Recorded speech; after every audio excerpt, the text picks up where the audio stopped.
Hello, this is Data Up Consulting, and for today's tutorial, I'll be giving a quick overview of Domo Beast Modes. I'll be showing simple and easy beast modes that anyone can do to help build understanding and to also help in getting your feet through the door of Domo. I'll be going over the average and case statements specifically today. To start off, you want to open up any card or visualization you want to edit and proceed to click on the bottom left field where it says Add Calculated Field. This will open up the Beast Mode editor where you can edit and make a beast mode. On the top left, you'll notice three tabs, one being columns, variables, and functions. Specifically today, we're going to focus on the functions and columns tabs. In the functions tabs, we can see probably around 50 pre-built-in functions in Domo that we can use. Specifically today, we want to use the average function, so we can go ahead and double-click on that.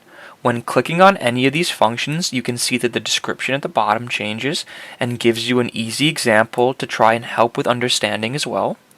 But now that we've double-clicked average, we can see that it popped up in the calculation field.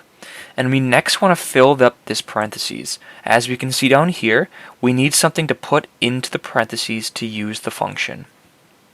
So we can click on the columns tab, and we can see the data that is on our card or in our visualization at the moment. So I want to add total hours, so I can double click total hours and see how it automatically puts it inside of the parentheses. The next step is to name our column, and we can name this just a basic average.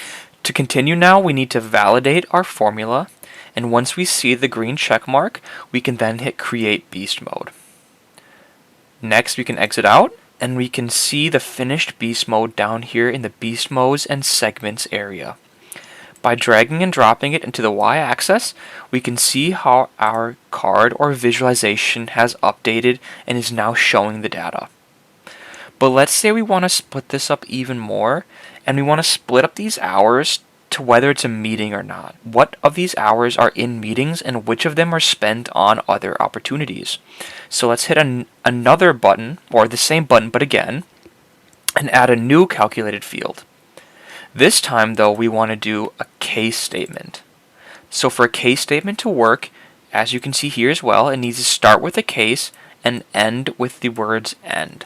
So I always like to start off with putting the end in first, and then moving to the middle of the two. Now for this one, we want to know when something is a meeting or not. So we can do when, go to columns, work performed equals meeting, then meeting. Else not meeting. Now with this, what it's going to do is it's going to go through every single employee who inputted work hours or work time, and it's going to check every row's work performed column. And if it says meeting, it's going to stay meeting. But if it's not meeting, it's going to say not meeting. Very easy to understand, I hope. To name this, let's just name it series, since it's going into the series column. We can validate it to see it works, hit create beast mode, exit out, and we can see it pop up right here again. Now we can drag and drop it into the series area and see now how it has updated and changed the look of our graph. By looking at the right side, we can see that by hovering over the meeting, there's a few hours every day, or for most part, most days, that are spent during meetings, but the majority of time is spent out of meetings and not meetings. These are just some of the very easy and basic ways you can use beast modes to add vitality and uniqueness to the graphs and the data that you're displaying.